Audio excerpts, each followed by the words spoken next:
A lot of people know about the PayPal Mafia, how the early team at PayPal went on to found and control some of the biggest tech companies today. But did you know there is a much more powerful, influential business mafia out there?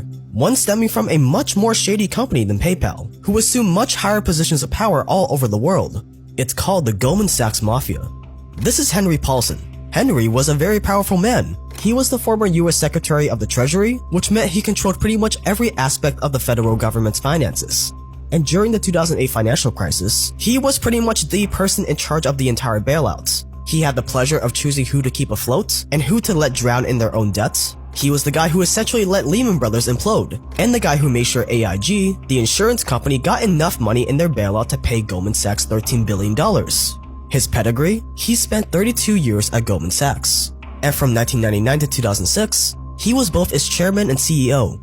Then there's Robert Rubin, Bill Clinton's former Treasury Secretary, who oversaw the loosening of underwriting regulations that had been in place since the 30s.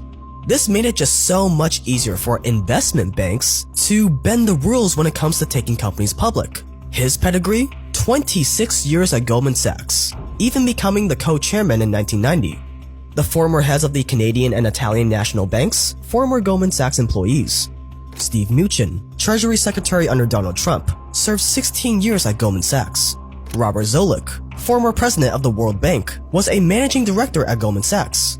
Joshua Bolten, George Bush's chief of staff, served as an executive director at Goldman Sachs for 5 years.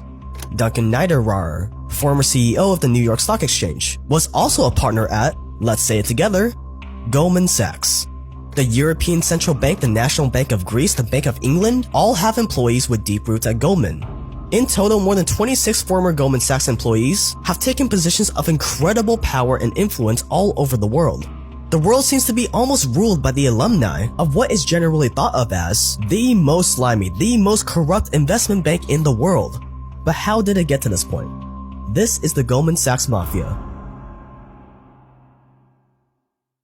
Goldman Sachs. Goldman Sachs. Goldman Sachs. Goldman Sachs. The loans that were blamed for the worst financial crisis since the Great Depression was hit today with a record fine of $550 million. Goldman Sachs, which had a controversial role in the global financial meltdown, one of the giants at the center of that bailout, his former employer, toxic and destructive. Those bribes in turn resulted in $2.7 billion in losses to 1MDB.